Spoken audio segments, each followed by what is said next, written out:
Happy good day বন্ধুরা, চলে এলাম মন্দিরে মায়ের। এখানে আছে একটি পায়েস, আর জন্মদিন হয়তো, তাই পায়েস খেলাম। এই দেখো পরমান্ন পায়েস, সবাইকে খাওয়ালো, নিয়ে খাওয়ালাম দিদি।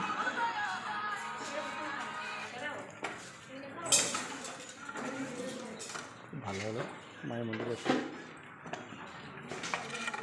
সবাই ভালো থাকুক, এটুকুই চাইবো সবসময়। মা যেন সকলের মঙ্গল করেন। পায়েস নিয়েছ? এই যে মাসি পায়েস নিয়েছে, দেখো। ভালো আছে তো? বলি ভালো আছো তো? যাই হোক,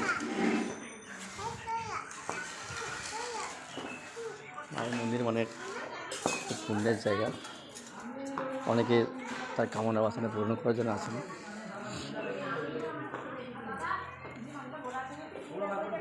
এরকম মায়ের মন্দির খুব ভালো, জাগ্রত খুব মা। তো ভাই বন্ধুরা রাখি।